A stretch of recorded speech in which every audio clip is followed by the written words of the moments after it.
It is no secret that for several decades after 1930, the critical fortunes of modern and contemporary art and artists came from America, a result of either collectors' tastes, museum strategies, or artists' choices in their search for historical references, or a combination of the above.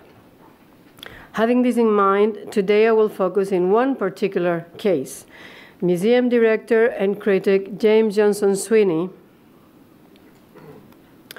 Sweeney's vision of certain Spanish modern and contemporary artists, exploring its quality of complement or counterpart to mainstream narration. At the beginning of 20th century, daring American collectors such as Louisine Havemeyer, who traveled to Spain in 1901, found in Spanish art a stimulating guide in their own quest for a new, freer, and non-academic kind of beauty.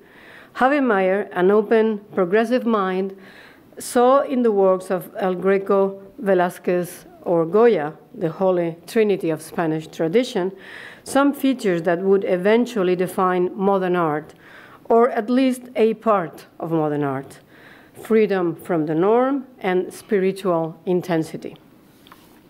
Along with these ideas, another trait of the so-called Spanish school became especially significant in the context of American culture: resistance to alien influence, generally understood as a sort of commitment to expressing the country's own life and identity. American attention to Spanish art gradually shifted from historical to contemporary painters. Of course, Velázquez was a compelling example for such a diverse American painters as Sargent and Robert Henry. But whereas the former Sargent saw Velázquez's legacy embodied in Sorolla, his friend Sorolla, the later tended to see it in Zuloaga. Only some decades later, it was neither of them, but Pablo Picasso, who arose as an unquestionable hero of modern art. American collectors like Gertrude Stein, John Quinn, De Arensberg, or Chester Dale, among many others, and artists like John Weber, among other artists in Stiglitz Circus, followed and supported Picasso in the early 20th century. But it was Alfred Barr's, this is another ghost today, along with Grimberg, Alfred Barr's systematic campaign in the Museum of Modern Art after 1930, which crowned Picasso as the foremost modern artist. Barr's vision proved dramatically relevant as the museum was no less than defining modern art. He not only explicitly placed Picasso as at the center of the history of modernism, but honored him as its main driving force. This was soon made visible in the collection and in several collective exhibitions, and was fully confirmed in the 1939 groundbreaking exhibition, Picasso 40 Years of His Art, carefully conceived to praise two paintings: Les Demoiselles d'Avignon, as the cornerstone of modern experimental painting, and Guernica as an exceptional masterpiece that showed how political commitment and artistical experimentation could merge in modern art. These two paintings in particular, and Picasso's oeuvre in general, had a great impact in New York art scene up to the 60s, when the modern myth was being shaped as bridging European, Parisian avant-gardes and American contemporary art. A lot of academic attention has been paid to Alfred Barr's vision and to how it affected not only the local, but also the international art scene during those decades, from the 30s to the 60s. Today, I will focus on another personality, James Johnson Sweeney, very active in New York at the same period, and who chose to champion Miró instead of Picasso. From an Irish descent and educated in American and European universities, he went to Georgetown, but he also went to the Sorbonne, Cambridge, and Siena. Between 1935 and 1960, Sweeney was involved with two major museums in the city. First, the Museum of Modern Art, where he started curating exhibitions in 1935 and then served as Department of Painting and Sculpture director between 1945 and 46. And second, the Guggenheim Museum, which he directed from 1952 to 1960, expanding the scope of the institution from the original non-objective museum to a modern and contemporary art museum. This is the museum before the Frank Lloyd Wright building. Sweeney was a strong and compromising character. He left the MoMA when he felt that the Board of Trustees abridged his authority, had a reputation for fighting Frank Lloyd Wright about the new Guggenheim space, and famously tendered his resignation also in this museum at least twice. The first related to his quarreling with Wright, and the second and final, when the board suggested that the museum might develop a lighter educational program.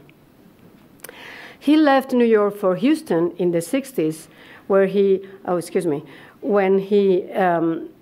directed the Museum of Fine Arts between 1961 and 1967, and later on he advised other museums, such as his Israel Museum in Jerusalem. Although his later work is also worth revising, today we will concentrate on his New York period, because his views, not always concurring with mainstream views, are relevant to understand how modern art narration, or narrations in plural, took shape in New York after the Second World War. Now, what is more important for us today is how he conceptualized the place of Spanish art and artists in the tale of modern art, and what he said about Miro in relation to post-war abstraction.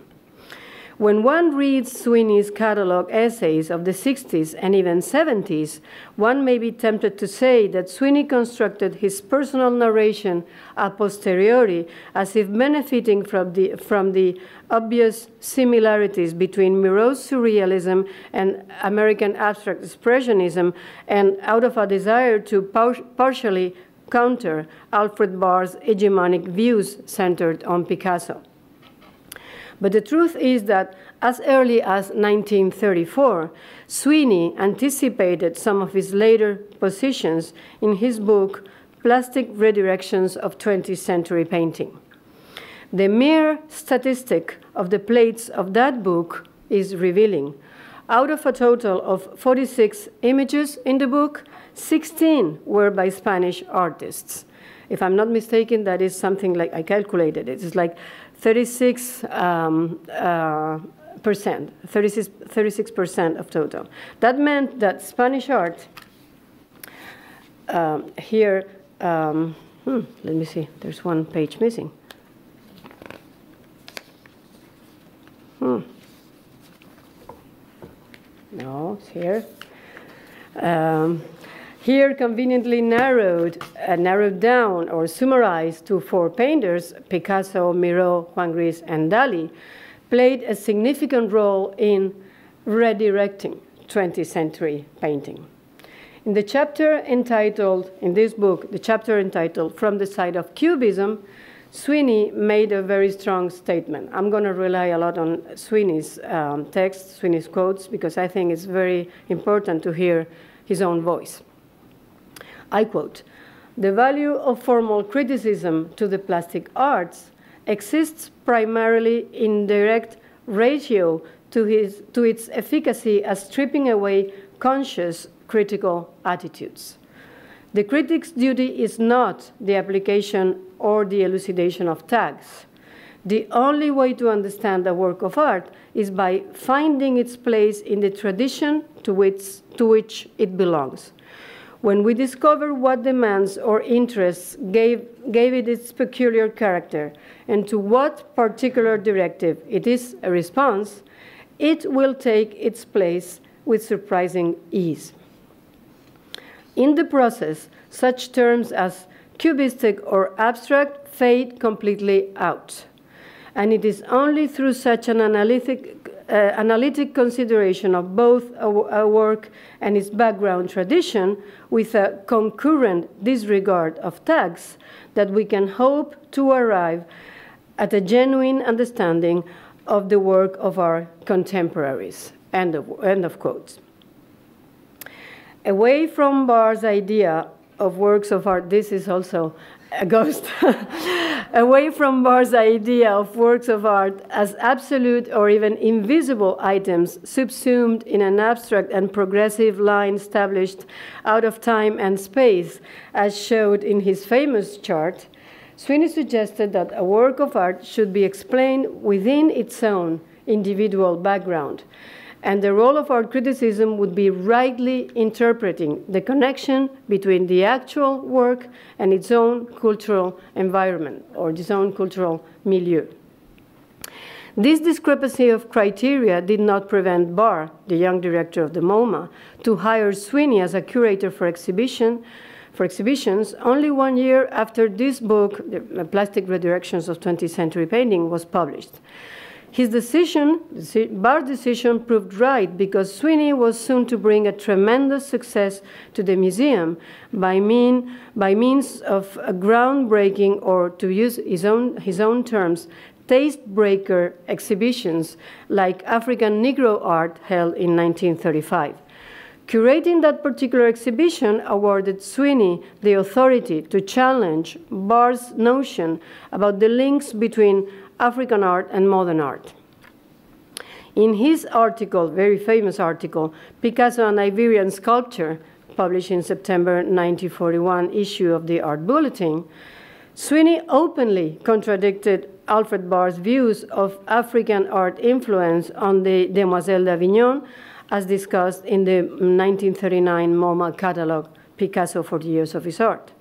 Instead, and with the documentary support of a statement by Picasso himself, Sweeney suggested the influence of specific pieces of Iberian sculpture, you can see that here, in which he found a form of archaism connected with the artist's own Andalusian roots, steered by an exhibition at the Louvre in 1906. Sweeney somehow patronized Barr's misappreciation by saying that Picasso might have reworked the two faces in the right of the painting afterwards, adding an African look to the otherwise Iberian sources, much as he did in the portrait of Gertrude Stein, whose mask-like face, inspired on Iberian sculpture, was also reworked in turn and added after a trip to Spain. Sweeney somehow disdainfully added that formal languages of African and Iberian art were similar, thus underlining the weakness of Barr's formalist approach. A clear example of Sweeney's culturalist approach was the catalogue preface of the first Miro exhibition in an American museum, held in the MoMA also in the fall of 1941, and curated by Sweeney himself.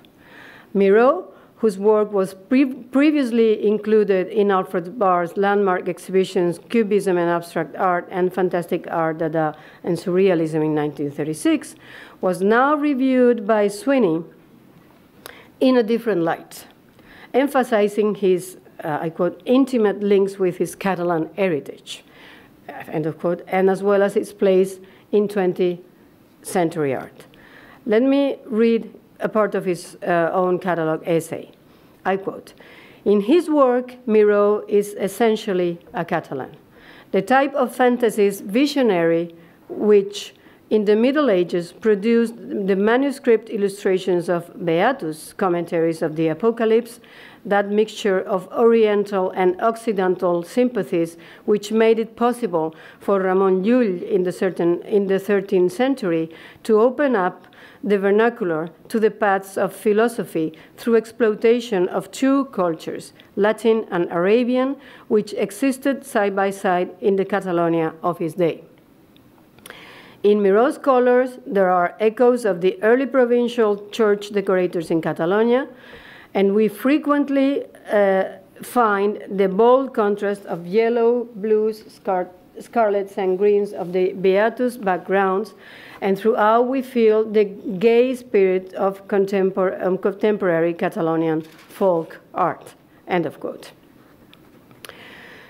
Going a step further, Sweeney suggested that because Miró was true to his land and culture, and because he conceived his art as a response to his own time and space, his work could easily have an emotional connection with New York artists who were preparing to come to terms with their own environment as abstract expressionists. We know that they received Miró's work with very sympathetic eyes. In the very first page of Sweeney's preface, we can discover why. I quote again. Miró is also a poet. What really counts, he has said, is to strip the soul naked. Painting or poetry is made as we make love, a total embrace, prudence thrown to the wind, nothing held back. I am attaching more and more importance to the subject matter of my work. To me, it seems vital that a rich and robust theme should be present to give the spectator an immediate blow between the eyes before a second thought can interpose. In this way, poetry expressed speaks only its own language. Those were Miró's words within Sweeney's text. I continue with Sweeney. He says, these are the ideals which gave Miró's work its character and has dominated his evolution as a painter. Miró's immediate seniors, the Cubists and others, had gone dangerously too far in the direction of denying those features any value whatsoever. The young man of the early 20s recognized the importance of a renewed stress on spiritual values in painting. End of quote. In Sweeney's opinion, as in Breton's opinion, for artists seeking to express themselves freely, Miró was the right example. Even more so in contrast with Dali, whose exhibition, curated by James Sobey, coincided in the MoMA in the fall of 1941 with the Sweeney exhibition of Miró. Miró's art showed how an artist might be committed not only to his cultural past, but very especially to his present, in the light of the stance taken by him in front of fascism. Miró's painting, with its emphasis on spiritual intensity and a fresh, individualized iconography, might appear not only as an aesthetic, but also as an ethic guide. Miró's painting proved that artistic freedom was a political gesture. Sweeney described Cubism as a prison for the artist, literally as, he said, an exaggerated interest in naturalistic description based on formal structure of reality, end of quote. That is something that denied the possibility of imagination. This notion led him to believe that a modern artist should only liberate his own artistic possibilities, as long as he was able to break away from Cubism, an idea, in fact, shared with some abstract expressionist painters who regarded Picasso as an unquestionable master of modern art, but also, and even because of that, as a hindrance in their way to self-expression. This idea of Miró being the example and Cubism being something to break away with was consistently sustained in Sweeney's writings about post-war abstraction in general, and was particularly relevant to his long-lasting championing of Miró's work and of Spanish informalist abstraction. And of course, that idea was also present in the work of many artists of New York School, even much later than the time we're talking about, the 40s and 50s. During the 50s and early 60s, Sweeney was one of the best New York connoisseurs of Spanish contemporary artists, except for Dolores, both per se and as part of the international generation that he considered the logical extension of pre-war modernism. It was therefore, Spanish post-war abstraction was therefore included by him in the Guggenheim collection and exhibition program. As an example of his interest, we might see Tapies and Chillida. You see it right there, and also the Chillida at the right, at the opening exhibition of the museum, the Guggenheim Museum, in 1960. Also, the artist born in Granada, José Guerrero, received his attention and came to be included in the museum collection as last year's exhibition, Art of Another Kind in the Guggenheim Museum has shown. Considering Guerrero as part of the New York School, Sweeney also included his work in the exhibition Younger American Painters in 1954, which made an important step in this painter's career. Interestingly enough, he used the same terms to describe Guerrero's work as he used to describe American abstract expressionism. He was always mentioning words like strength, black, texture, etc. Of course, there are the usual works to deal with abstract expressionism. They were very emphatically used by him to mention the qualities of Spanish art.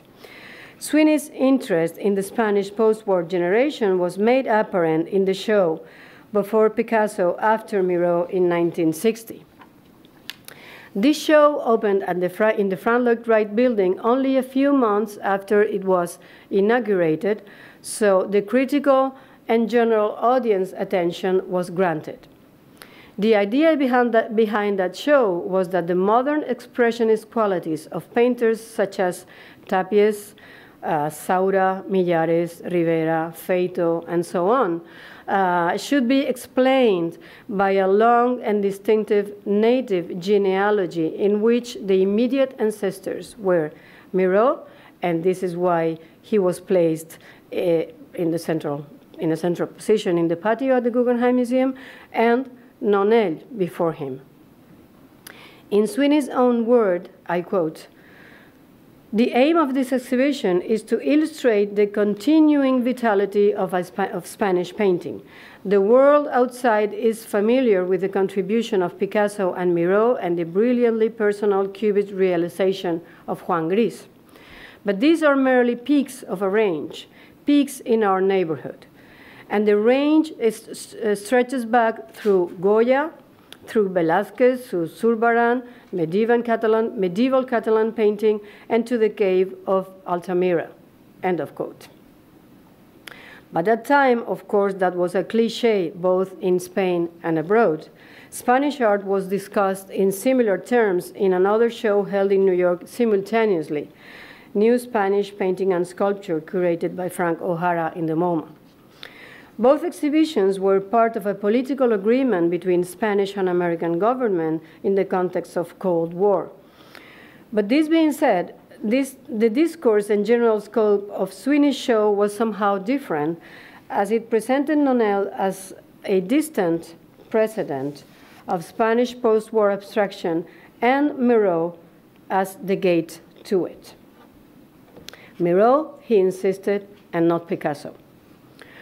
Although we do not have any evidence of Sweeney being aware of it, Nonel had also been chosen in the early 1940s as the symbolic point of departure of Spanish modern art in the Academia Breve de Crítica de Arte in Madrid.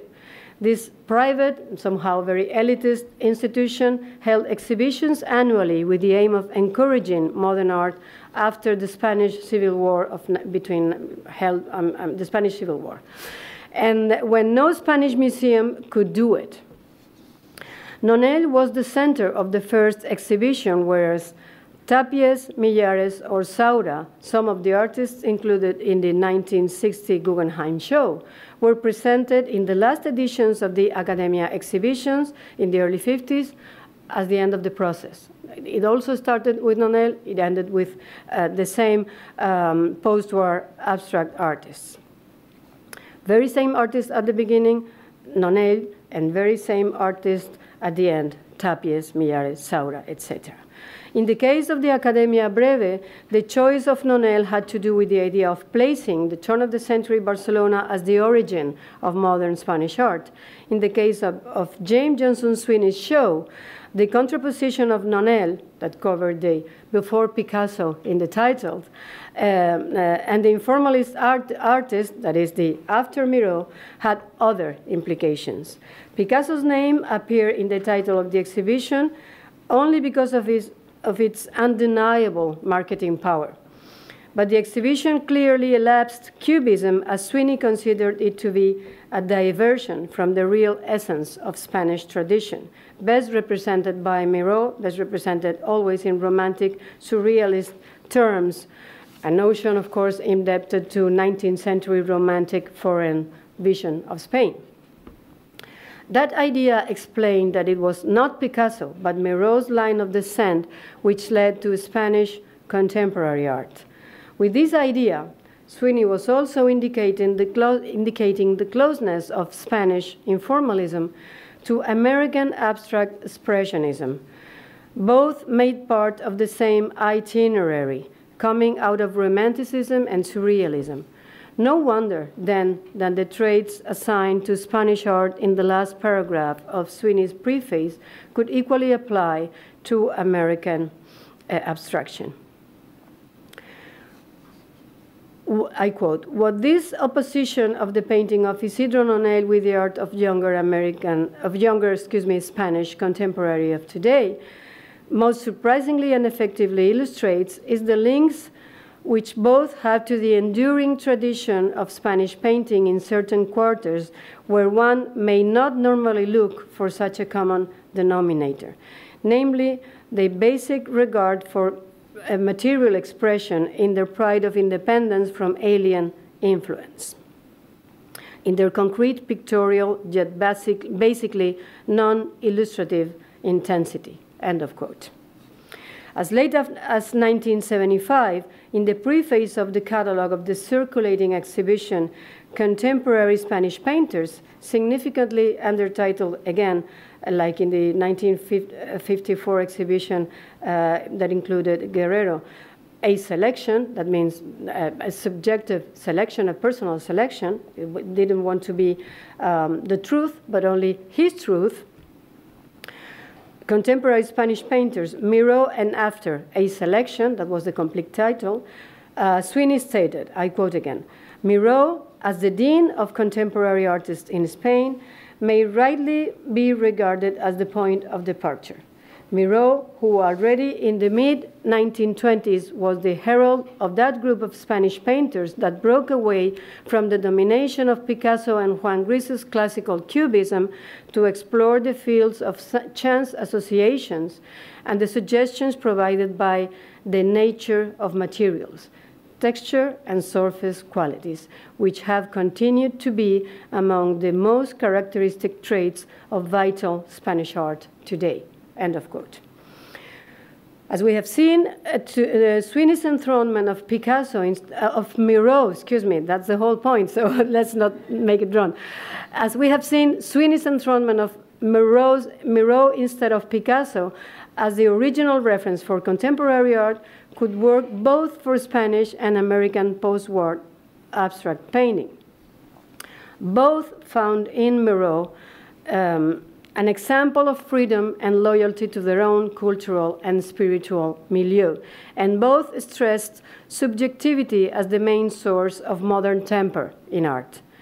Complementing rather than contradicting other mainstream New York Museum narrations, which enhanced Picasso as the modern master of cubism as the cornerstone of every plastic experimentation, Sweeney proposed Miró as a turning point where cultural heritage melt with originality, asserting his oeuvre as the perfect balance of freedom and commitment, of rooted and universal. Miró was paralleled by Sweeney to his distinguished predecessors El Greco, Velázquez, or Goya. So in a way, Sweeney followed the path of collectors and painters who, at the turn of the 20th century, pioneered Spanish cool appreciation in America.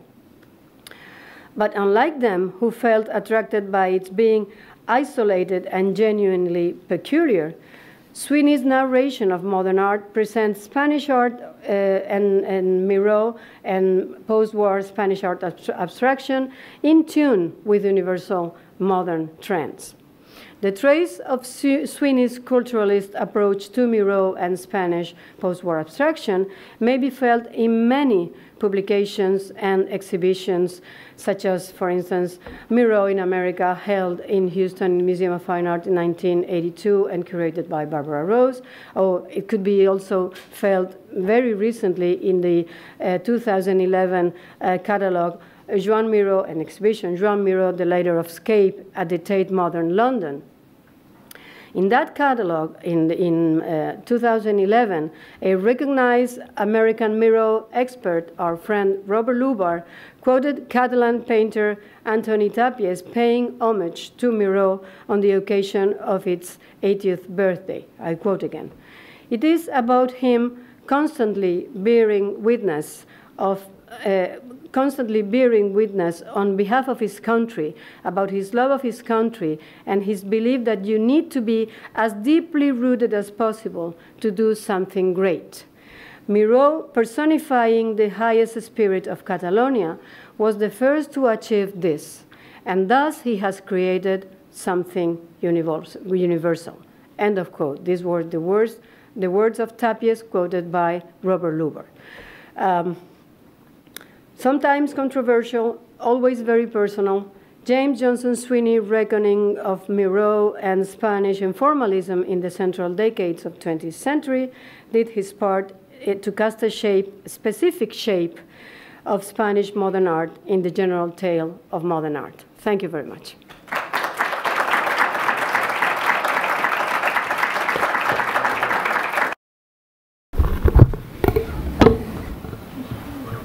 Any questions?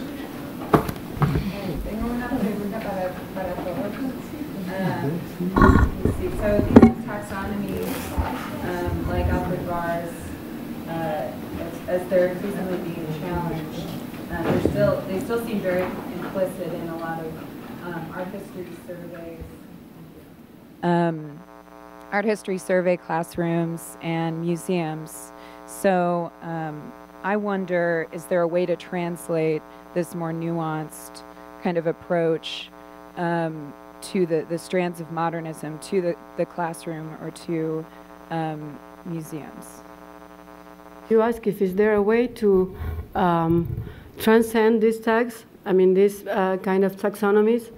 Right, for maybe lay audiences outside of academia.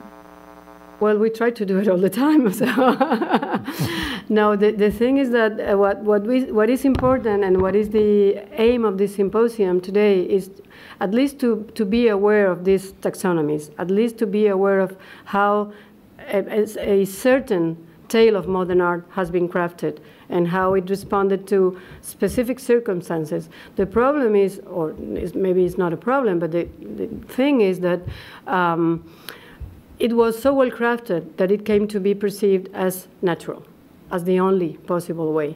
And what we would like to make audiences aware is that these are narratives, and narratives are always, they say a lot, not only about what they're narrating, but also about who is narrating, when is narrating, how it is narrated. That's the thing. And I guess what I mean is the parameters that Dr. Carmona speaks about, do we still need to introduce those to students, to audiences before we break them down, or is that no longer necessary?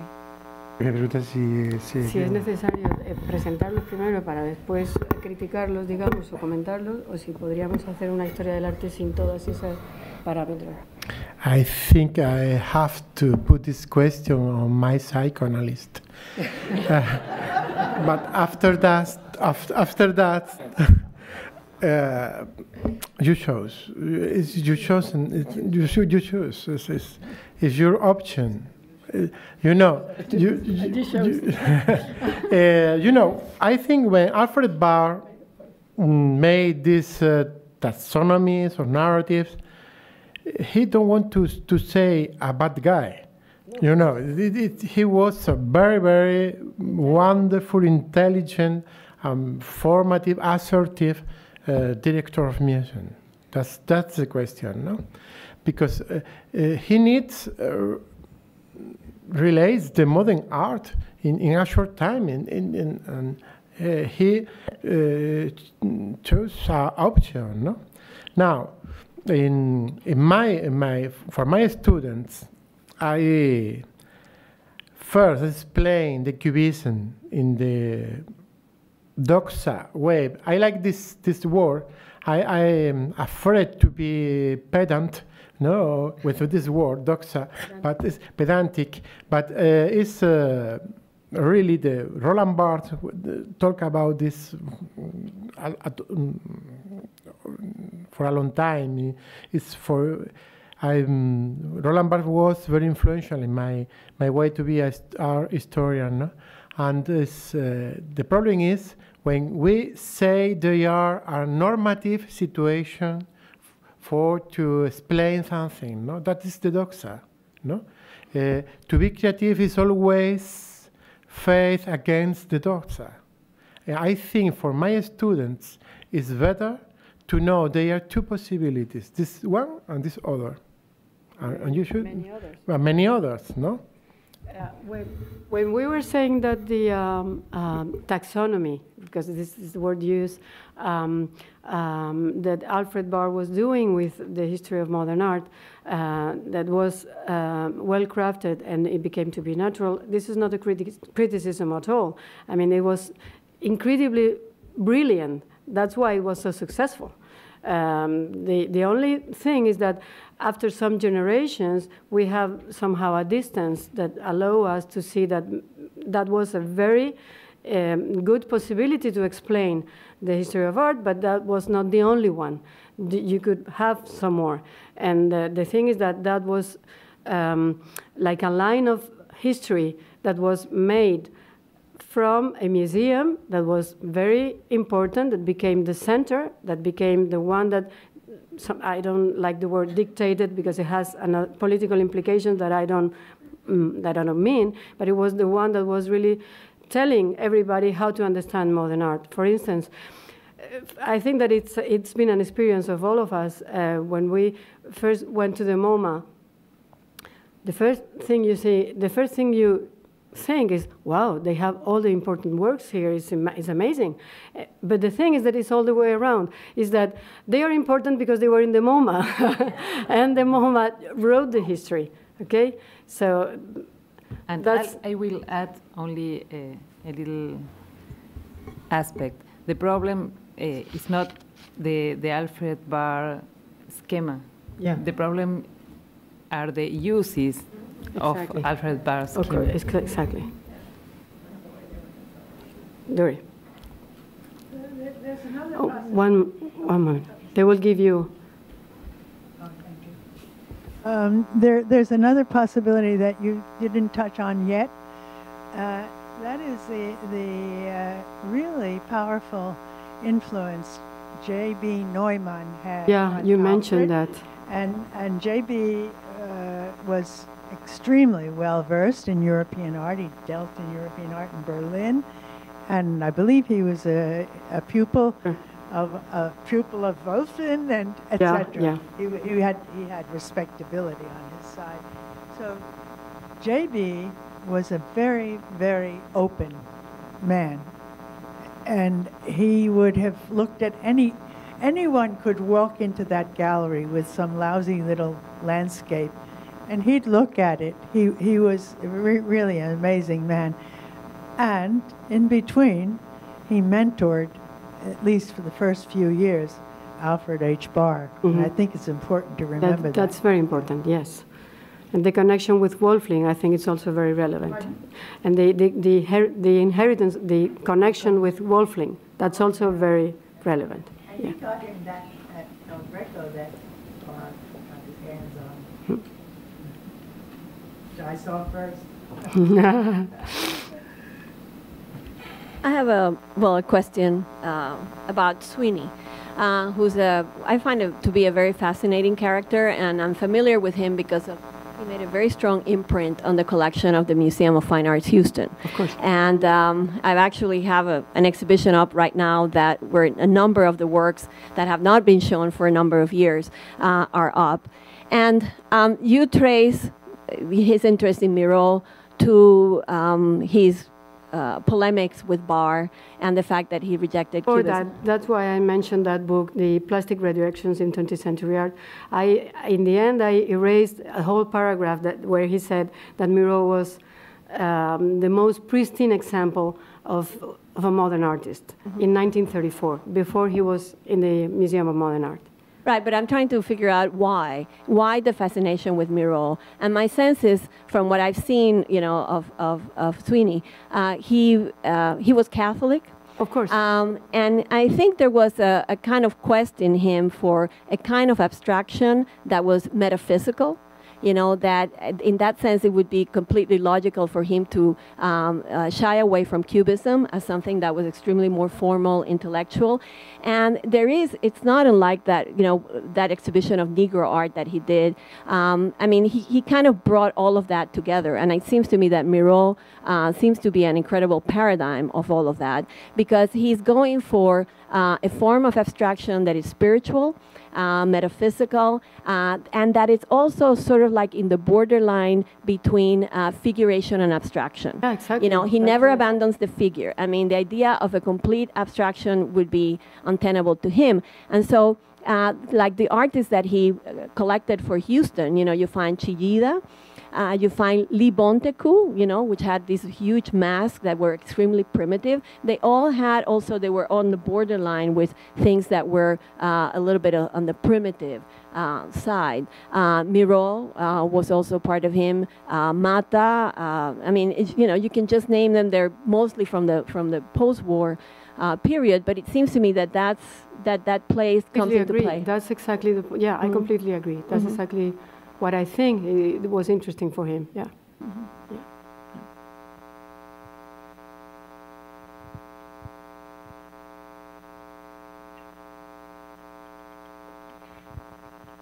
More. Everybody's tired. Any other questions? Well, thank you for Thank you very much. a great afternoon.